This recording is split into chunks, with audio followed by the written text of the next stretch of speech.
ગુજરાતમાં સ્થાનિક સ્વરાજ્યની ચૂંટણીઓ પહેલાં વહીવટી સરળતા લાવવા અને લોકોની સુવિધા વધારવા માટે 17 નવા તાલુકાની રચના કરવામાં આવી છે.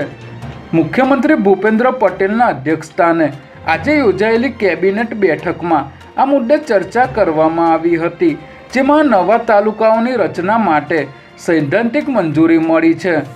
નવા તાલુકાઓ અસ્તિત્વમાં આવવાથી લોકોને સરકારી કામો માટે દૂર સુધી જવું નહીં પડે, જેના પરિણામે સમય અને શક્તિનો બચાવ થશે. ત્યારે આ નિર્ણયથી આગામી સ્થાનિક સ્વરાજ્યની ચૂંટણીઓમાં નવા રચાયેલા તાલુકાઓનો સમાવેશ થઈ શકે છે.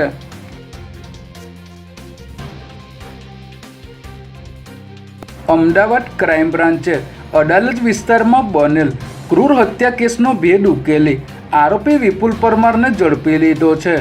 20 સપ્ટેમ્બરની મોડી રાત્રે આરોપીએ પ્રેમી પંખીડા પર હુમલો કરી વૈભવ મનવાણી નામના યુવકની હત્યા નિપજાવી હતી, જે બાદ લૂંટ કરીને ફરાર થઈ ગયો હતો. ત્યારે આરોપી તેની બહેનના ઘરે હોવાની શક્યતાના આધારે પોલીસે રાજકોટના માંડા ડુંગર પાસેથી આરોપીને ઝડપી લીધો હતો.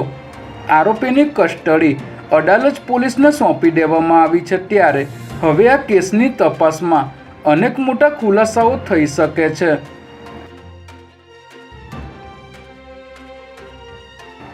તાજેતરમાં સોશિયલ મીડિયામાં અમદાવાદના બુટલેગર અને વહીવટદારનો એક વિડીયો વાયરલ થયો છે.